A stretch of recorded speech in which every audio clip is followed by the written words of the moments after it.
always excited to welcome Speaker Welch when he comes to the City Club for so many reasons. And here are a couple of them. He insists on getting here earlier than myself, by the way, and greeting everyone on the way in. That's pretty neat. Note to future speakers. Very much appreciated. He is a man who appreciates the people that he serves and who elected him. He also is an inspiring speaker, and I would encourage you, after you hear him today, maybe go back to a couple of the other speeches he's given here at City Club. They're pretty impressive. So you always get something incredible, and he never holds back from answering any questions. So we're very much looking forward to a host of questions after he does give some remarks. But we really are excited to have him as the first speaker of 2026 here at the City Club. He was first elected to the 7th District in 2012 and has helped guide the state through so many different historic fiscal challenges, major criminal justice reform, all during so many moments of uncertainty, in leading one of the most diverse legislative caucuses in the country. So I hope you all will join me here in welcoming back to City Club Speaker of the Illinois House of Representatives, Chris Welch.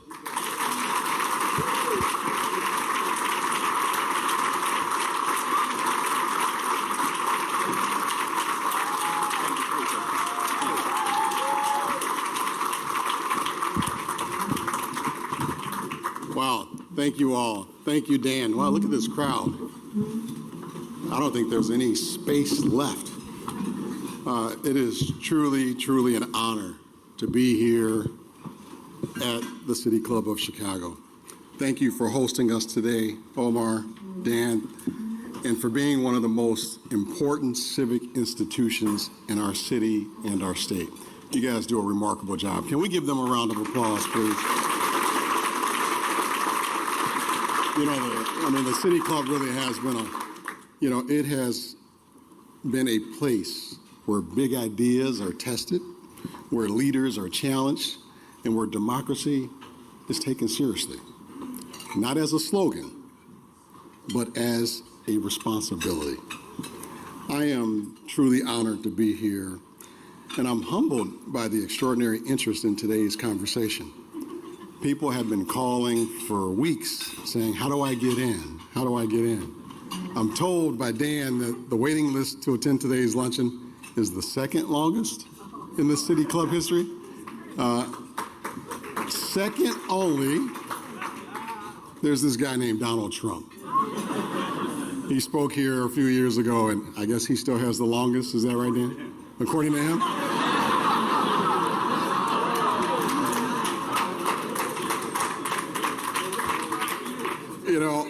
I like that. But let me tell you, that fact alone tells us something very important. It really does. It tells us that this moment that we're in right now really does matter. It tells us that democracy matters. And it tells us that people are hungry, not for chaos or spectacle, but for clarity, for truth, and for real leadership. Because today is not just another date on the calendar, as some people would like it to be. It's not just another day anymore. Today is January 6th.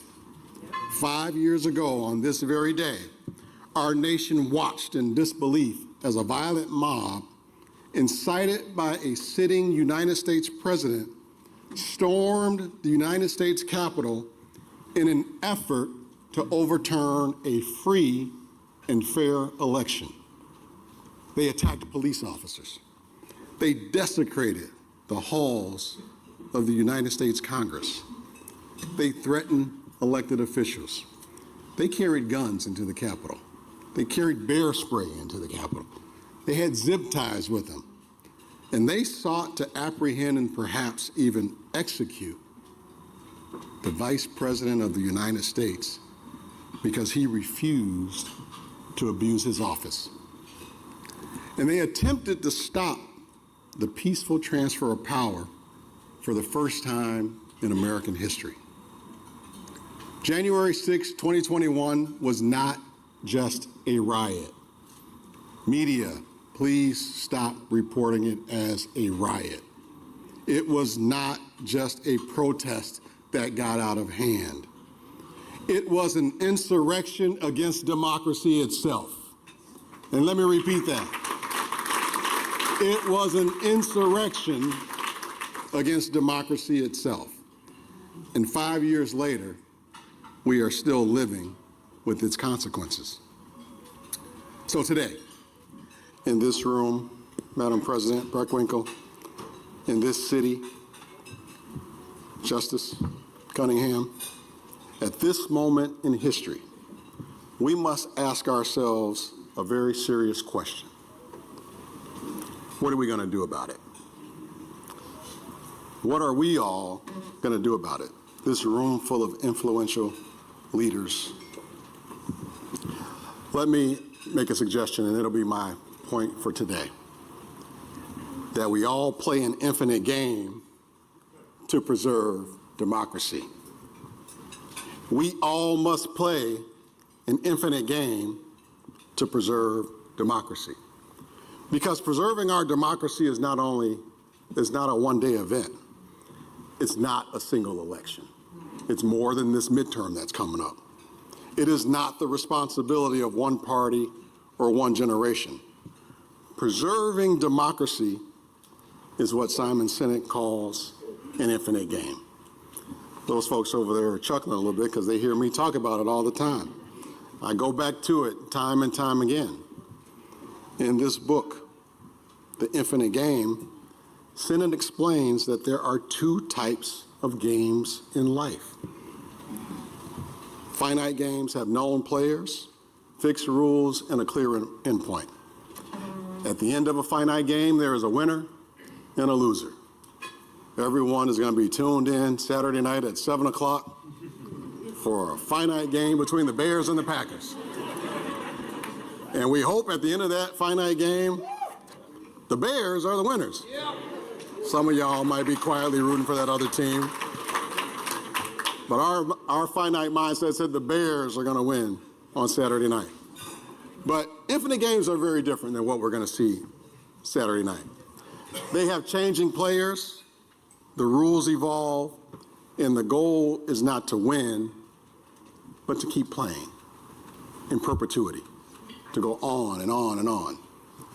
Ladies and gentlemen, democracy is the ultimate infinite game. I couldn't be here today on January 6th and not talk about the ultimate infinite game. There is no finish line. There is no final victory. There is only the ongoing work of preserving, strengthening, and renewing it, generation after generation. January 6th happened because too many people, especially those in positions of power, particularly one person in particular in power, decided to treat democracy like a finite game. They believed that if they lost, the game was over. They believed that power was something to be seized, not stewarded. They believed that the rules only mattered when they were winning. And when that thinking takes hold, everyone, when that thinking takes hold, democracy's in danger. When that thinking takes hold, we're in trouble. Because democracy cannot survive if we only believe in it when it benefits us. The truth is this: democracy has always been fragile. Always. And we always have to fight for it. It survived the Civil War. It survived the Great Depression. It survived world wars, political assassinations, and social upheaval. And let's remember this about January 6th, 5 years ago. When the smoke cleared and peace was restored to the Capitol that day, the vast majority of the leaders in that building, including Donald Trump's own vice president, sided with democracy. And they should be commended for playing the infinite game.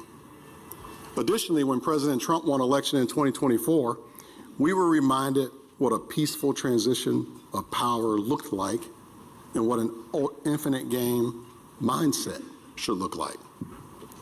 But that choice between democracy and tyranny, between the rule of law and the whims of a strong man, is a choice we need to make every single day. And more, what we're seeing is that it is a choice many leaders would turn away from rather than face head on. That's not leadership. Democracy only survives because of ordinary people. Public servants, activists, voters, and yes, elected officials. We have to choose to keep playing an infinite game. And on January 6th, a lot of them did that, including Vice President Pence. They chose country over party. They chose principle over power.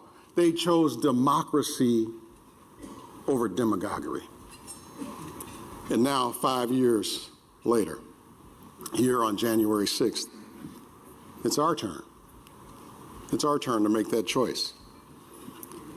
Look, I actually have no doubt that some people will hear my words here today and say, so what? They will insist that we're talking about the past and not the future. Actually, go look at my state Facebook page from yesterday and some of the comments, if you can stomach it. They want us to stop talking about the past. It never happened. And that's where they're wrong. We're not going to stop talking about it because the finite mindset that led to the dark day is still the cloud that hangs over so much of our civic lives today.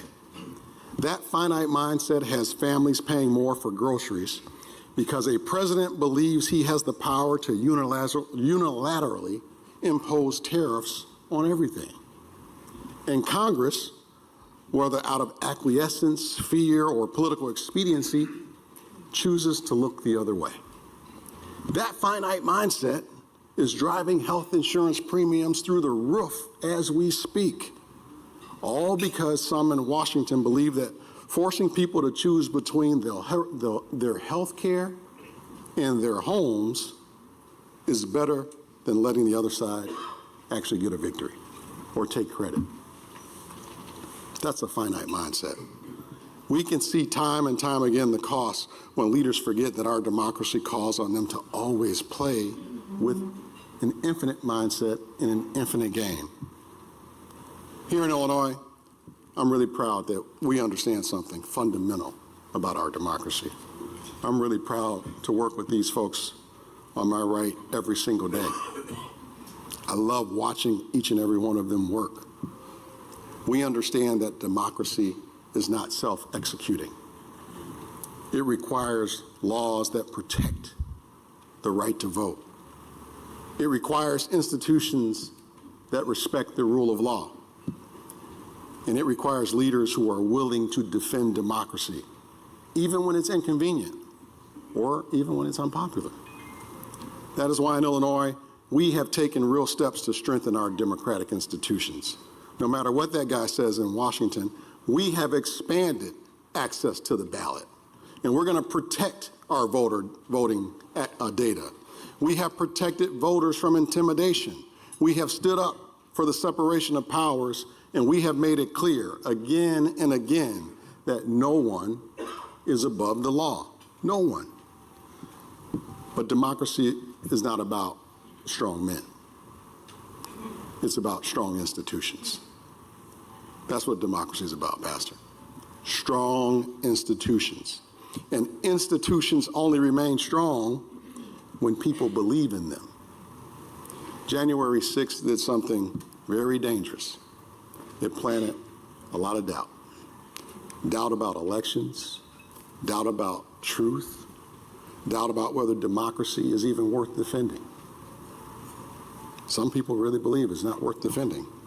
And that doubt did not disappear when the Capitol was cleared.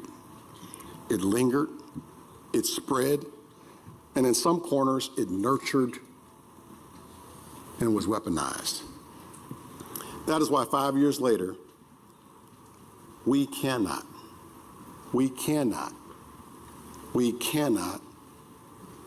afford complacency. Democracy does not collapse all at once. It erodes slowly when lies go unchallenged, when norms are ignored, and when people stop believing that their voices matter. And here is the very hard truth that we all must confront. The greatest threat to democracy is not just violence.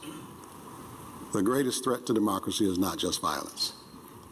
It's indifference. It's indifference. I don't care if you're a Democrat or a Republican. People need to go vote. Donald Trump got elected by the lowest margin in presidential history in 2024 because people did not go vote. The greatest threat to democracy is not just violence, it is indifference. It is the belief that what happened on January 6th was just politics. It is the belief that democracy will somehow take care of itself.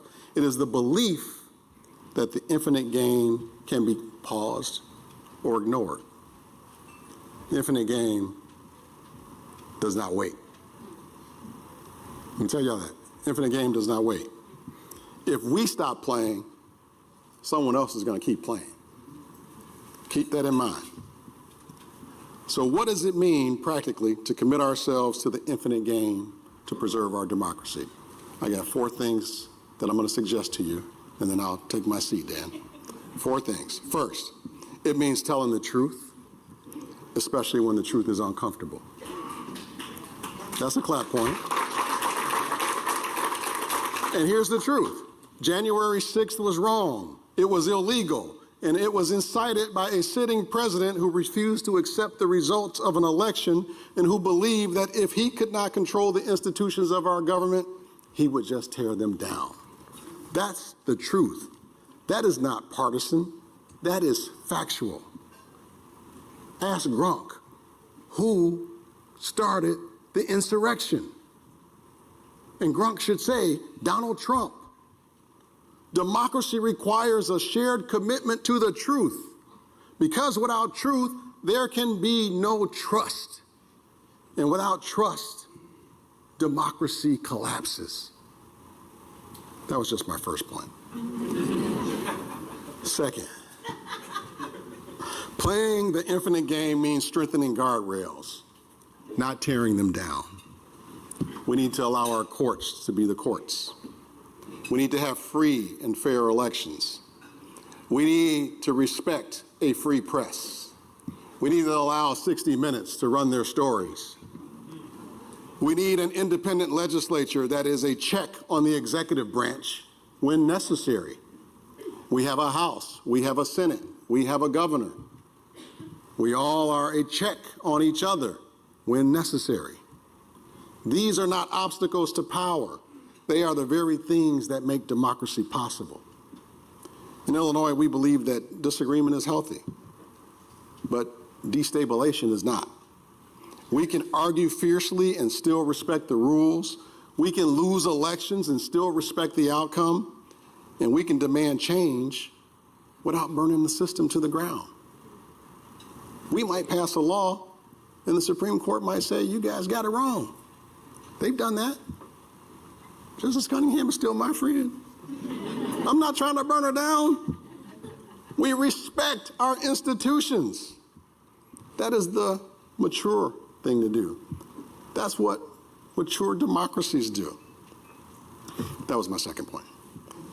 Third, there's a couple Baptist preachers in here. They know what I'm doing. Third, playing the infinite game means investing in the next generation. Investing in the next generation. Democracy cannot survive if young people believe it has nothing to offer them.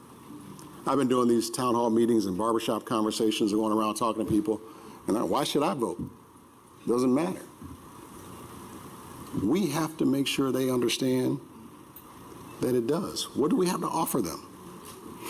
That means we have to offer them civic education. That means we have to offer them real economic opportunity. That means showing through our actions, not just words, that government can still be a force for good in people's lives. People will doubt what you say, but they believe what you do. When democracy delivers, people defend it. Let me repeat that. When democracy delivers, people will defend it. When people feel like they're paying a reasonable amount for their homes, health care, and groceries, people will defend democracy. When they feel like politicians understand their everyday struggles, people will defend democracy. And when people feel as if they're being rightly represented and the institutions of government are actually protecting them, you know what they're going to do? They're going to defend democracy. They will defend it. We have to give them reason to defend it. Fourth and finally, I'm closing. Playing the infinite game means leadership. It means leadership. Not leadership that seeks attention, but leadership that seeks stability. Not leadership that inflames 2 and 3 o'clock in the morning on social media, intentionally inflaming, but leadership that reassures. Not leadership that asks, how do I win? But leadership that asks, how do we endure?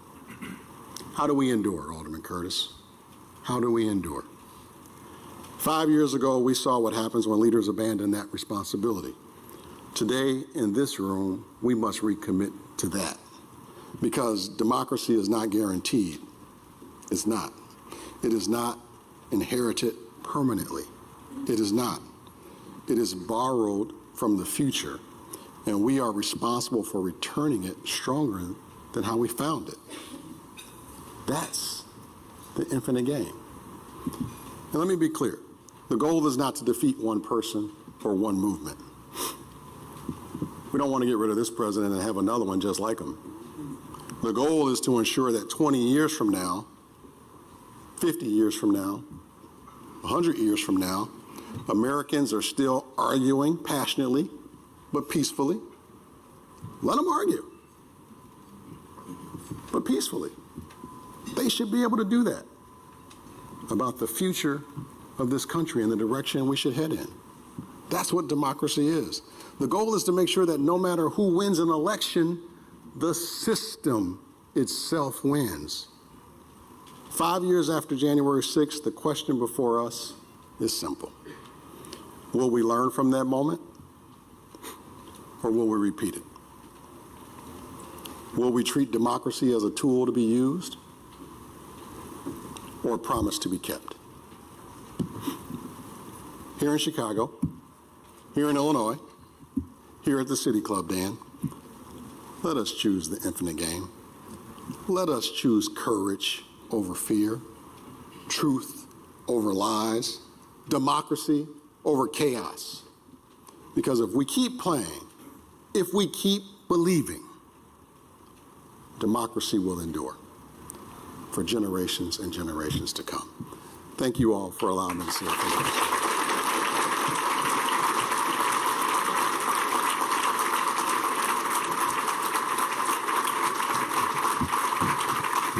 Thank you. If you would take a seat, and I'm going to step over here. I'll try to give you guys a better view here. I'm sorry, that works for some, not all. Thank you, Mr. Speaker. I'm already rearranging some questions in my... Do you want to start with the difficult or easy? I'll let you handle it. All right, then let's talk about the Something Bears. tells me you're a pro at this. We'll talk about the Bears. How about there? We'll start there. Since you mentioned the Bears, we're talking games. Finite game, remember that. We're going to get specific, though. We have the Sports Commission here. We have Choose Chicago. We have the labor unions. We've got Clayco and FH Passion, all these builders, elected officials. I think everybody has one question on their mind, and that's it. Are the Bears going to go to the Super Bowl? Well, I think after they beat the Packers on Saturday night, we're certainly headed in that direction. Okay. That was the difficult one. But I got to tell you, man, they need a better defense than what we've seen the last 2 weeks. We'll put you in. Although the coaching is doing okay. That was a difficult one. The easy one is, are we going to see the Bears stay in Chicago and in Illinois? And what are you doing about that, and where do you fit into that? You and your colleagues fit into that conversation? I mean, listen, the Bears are an iconic franchise in the NFL. They're an iconic institution in the city of Chicago and the state of Illinois. We're all Bears fans in here, right? Yeah. We're all Bears fans. I mean, good thing we're not talking baseball. Right. Divisive. It'll divide the room real fast. There's even a few Cardinals fans in here. But I got to tell you, and this is not to be insensitive to the Bears and their ownership, but when these folks are out knocking on doors right now, they're hearing people talk about the cost of prescription drugs, about the premiums of their health care insurance going up, grocery prices, rent. They're talking about things related to cost of living. I don't know anyone that has knocked on a door and someone has said anything about the Chicago Bears. And I think we have to stay focused on the things that people care about right now. And when folks say, what's your priorities going into the legislative session, we're trying to bring down the cost of living. And talking about a brand new Bears stadium, when this one's not even 25 years old, that's insensitive to what real people are going through right now.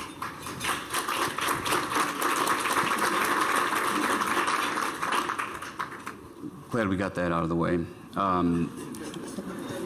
But I had to ask it. People care about safety, right? And I think that's probably top of the list, or on the top of the list when people are knocking on doors and talking to folks like you.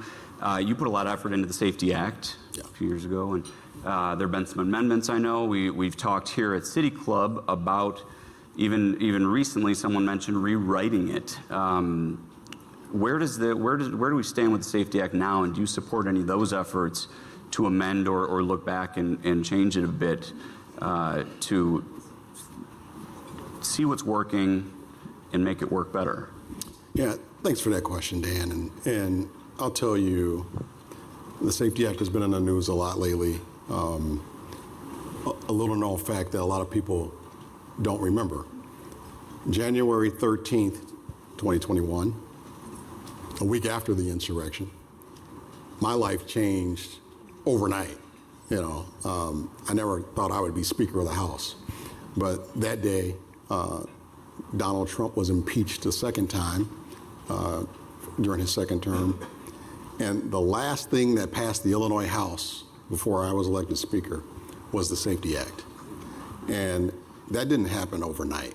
That happened because a lot of hard work that went into it by a lot of members of the House that worked for months, particularly after the death of the murder of George Floyd. Policymakers from all over the state were involved in that. And I believe the Safety Act is another example of playing the infinite game. The policy behind the Safety Act is really good. The Safety Act is working. And all I got to do is point to, I'm sure you guys saw on the Sun-Times cover a couple of days ago, the front page said violence is down to its lowest level since the 60s in Chicago. One of the reasons for that, not the only reason, but one of the reasons for that is the Safety Act. Talk to judges, talk to police officers. They will tell you that the bad guys are in jail because judges are locking them up. The Safety Act is allowing judges to do their job. Now, do I think there's some things out there that we need to probably take a look at and see if there's things we can do better? If you're playing an infinite game, you're going to always try to find ways to do better. And, I think the new chief judge of Cook County, Judge Charlie Beach, who's only been there a month, he said he's going to take a look at some things and by the end of January maybe have some recommendations. I think we should give him an opportunity to come to us and make some recommendations to us. We should have our public safety working group that we have in the House probably listen to some other folks from across the state and get their input. This law's been in effect now for a couple of years. Let's look at the data. Are there some things that we can do and do better? But let's be clear. The Safety Act is good policy and it's working. and there may be some things that we can do to improve it. Great. We could go deep on any of these, but I will leave that there. And that's a couple years in the making. Transit is we're a little bit on the early end right now, correct? And we're going to hear about that tomorrow. In fact, your committee chair, Evadina Delgado, and a few others are going to speak to that here on the stage tomorrow.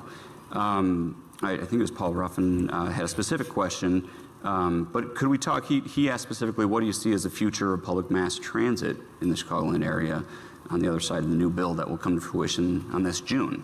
And I imagine in 2 years we'll come back and ask you how do we tweak that a bit. But let's start now where we stand with transit. I'm going to allow the main answers to that question to happen tomorrow, because I want all of you to return to listen. It's already sold out, sorry folks. To Evadina and the folks around this transit space, because they did a remarkable job. I mean, just a remarkable job. I'm just so proud of the work that Evadina and Cam and the House Transit Working Group did in conjunction with Nora from the CTA and Kirk from the RTA and labor and advocates. I mean, this county board president, I think she called me every day to make sure we didn't leave town without getting it done. I think I would have been afraid to enter into Cook County if we didn't get it done. But it really did, it was, man, again, another example of the infinite game. I'm going to stick with that theme today, because this is transformative. And if you're here tomorrow, you're going to really just be quite impressed with how transformative this law will be. Now, I do want to say it doesn't take effect till June 1st. Kirk's going to start sending money by November. Let's keep that in mind. But we're already seeing impacts just from the fact that a law has been passed and signed. People know that there's going to be stability. They know that there's going to be funding. There's a lot of things that you're able to do now because of the certainty of having this historic piece of legislation passed, and I'm really proud of it. But make sure you come back tomorrow to hear more. What's next on the priority list, assuming that continues? You've tackled the Safety Act, you've tackled and are tackling transit. What do you see as the next big, beautiful or not, bill or movement? I think everything's going to come down around affordability issues. I think folks are concerned about their homeowner's insurance, their car insurance. Anybody happy about their car insurance? Mike, you happy with your car insurance? Listen, everything's about affordability, and that's going to be our focus. This transit thing's about affordability. Having people having the ability to get back and forth to work was really important for us. And that's been our focus, and that's going to continue to be our focus. And we left some things on the table, particularly around the insurance issues. Of course, our budget is always going to be a top priority, and how we manage that budget is going to be extremely important in light of what's coming out of Washington and the chaos that's being created. I think we woke up to headlines today that, yet again, the president is hurting poor people by shutting off funds just to 5 blue states, particularly temporary assistance for needy families, the people who need it the most, where government is expected to step up the most. He's shutting off funding. We're going to have to stand in the gaps and try to figure out ways to address that. And I got to tell you, I wake up every day saying, thank God I live in Illinois, because states have rights. States can push back. We are the ones that are leading and protecting on democracy right now. And this is a perfect example of where we will do that. With that in mind, you talked a little bit about leadership a few minutes ago. You've gotten deeper into it in previous visits here. You sit, even your seat at the House when you're there, you see a lot of leaders. You see a lot of next generation. And it's not just in the state; it's in the city, the county.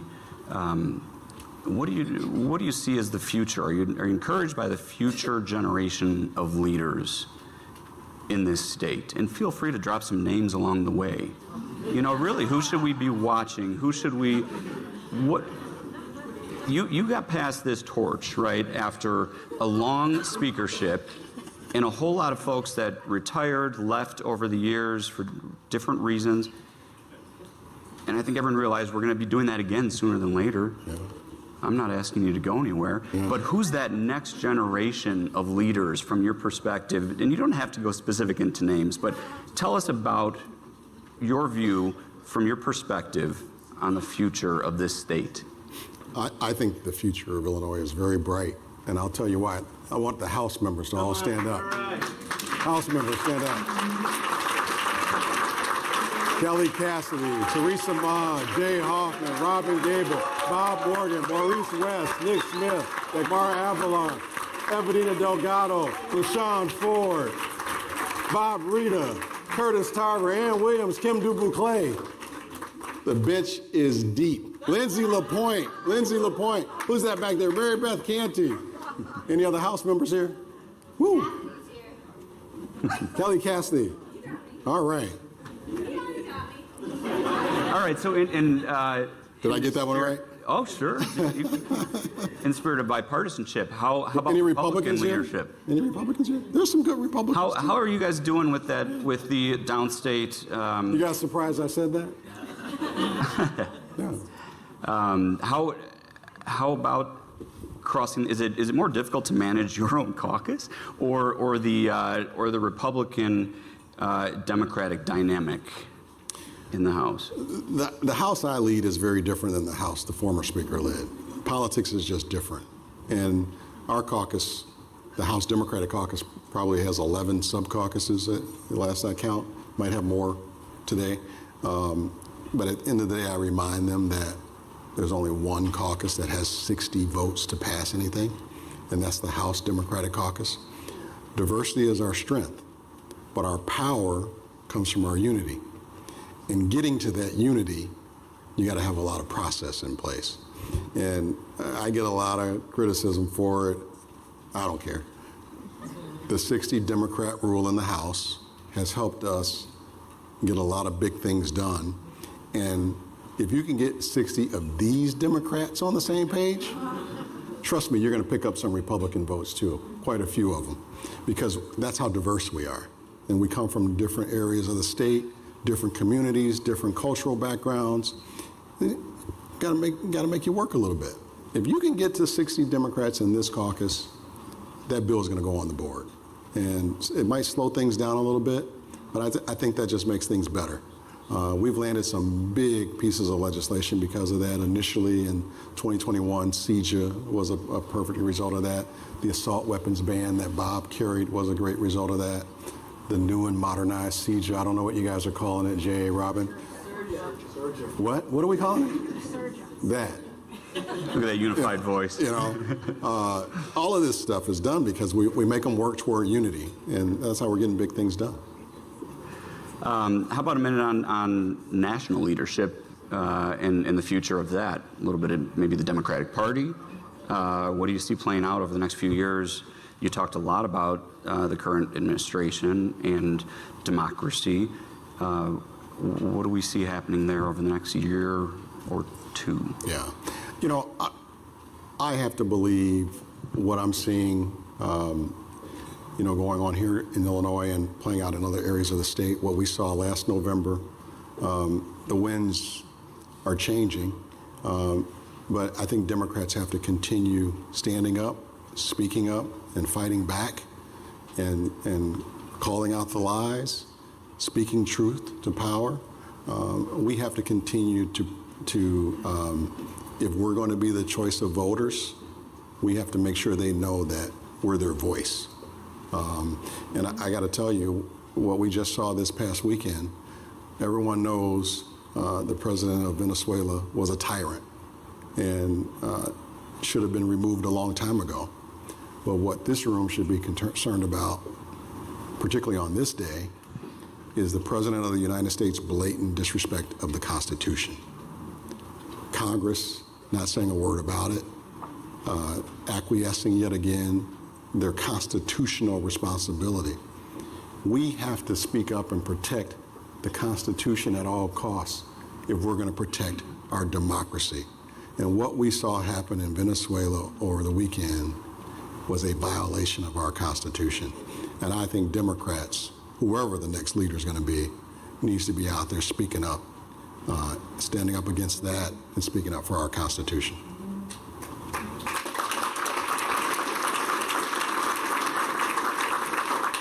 So you'll tell us that the Bears are going to win the Super Bowl, but you're not going to tell us who the next president's going to be. Was that what I'm hearing? You got to go through a primary system. We need everyone to go vote. Let's stick with Venezuela for just a second. Can we talk about the local effect that might be coming? I mean, I think we're all kind of watching what happened and understanding. Everyone says, "What's your view?" And I said, "I'm still formulating that myself." Yeah. It's all still happening. What's going to affect it? If you remember, a lot of the migrants that were coming to Chicago were coming from Venezuela. Is that going to be a big factor here? What's going to affect the state of Illinois and Chicago because of what's going on in Venezuela? Well, I think it's bigger than just Venezuela. I think Venezuela is an example of the larger problem. We have a president who's just totally out of control. Right after that, he threatened Greenland, he threatened Mexico, he threatened the United Kingdom. Is there anyone he didn't threaten? Cuba. I mean, the instability that all of this is going to cause is going to just continue to wreak havoc here in the United States. Our affordability crisis isn't getting better under this type of leadership. It's getting worse. Rather than focus on the things that he should be focusing on right here, he's causing chaos around the world, and that's going to impact Illinois, whether you want to believe it or not. And that's why we need people out there standing up and speaking up about it. Okay, I have time for two more. So, David Greising, I'm able to get to your question from the BGA. Yes, we'd like transparency with our website. Is he here? He sure is. David, is he in the way back? That's not intentional. Oh, here he is. There he is. David stopped me on the way and said, "Can you ask him about pensions?" Ooh. That's the question. We talk about affordability. You know the issue with pensions. Where are we able to address any of that in this next session or the next couple of sessions? David, thanks for the question. And honestly, first of all, let me say I'm impressed with the work that we have done under the leadership of the governor and Don and myself. The credit upgrades that we've received, we're proud of that. We're proud of the work that we've done collectively to get the state out of the mess that we inherited after the previous administration. But there's more work to do. We know that. And there's a lot of folks in this room that will tell you that Illinois has a revenue problem. You know, some will disagree with that passionately, and we're allowed to do that. But some believe we have a revenue problem. And, you know, quite honestly, to solve a lot of the issues that we're going to have to address over the years, we're going to have to honestly address that revenue question. And I have said this in every town hall meeting I've had, so I'm not breaking news, that I believe we should tax rich people. We should tax millionaires, very similar to the way they do it in Massachusetts. A surcharge tax, we tested that twice on a ballot, and people support surcharge taxes on millionaires. We know we have a revenue problem, and if we had more revenue, and that's one way to do it, you can address pensions. But I think we should have these discussions. And your first point that you made, and I can't read my writing, but just telling the truth, right? Even if it's uncomfortable, we have a revenue problem. Illinois is not number one on a whole lot of lists because of some of the finances. It's just true. There's been corruption in state government over many years. There's been significant financial difficulties. Yet we are successful, especially lately, and Christy and others can talk to this, about attracting different businesses. Give us some encouraging thoughts, perhaps, about the future of the state from an economic standpoint.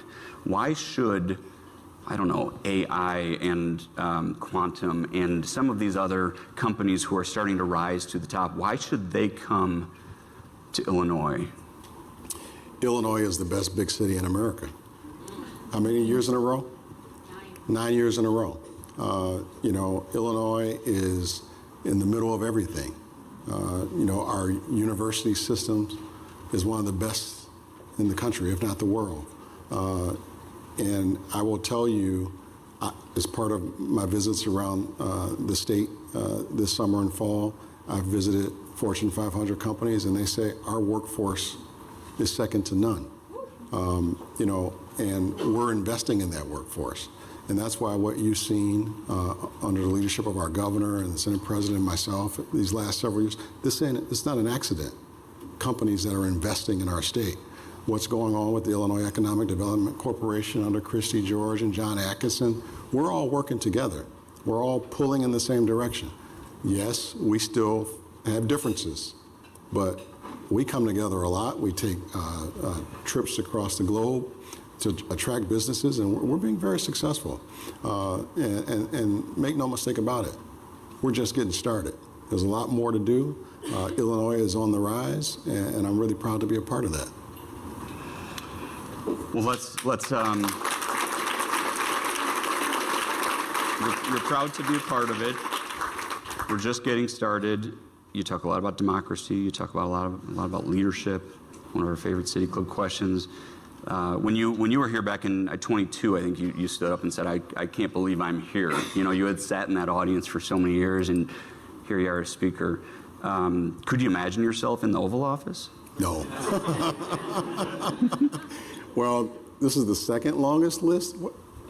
You were correct. I did add the according to him caveat. That might be a sign. I don't want to be. You heard it here at City Club, folks.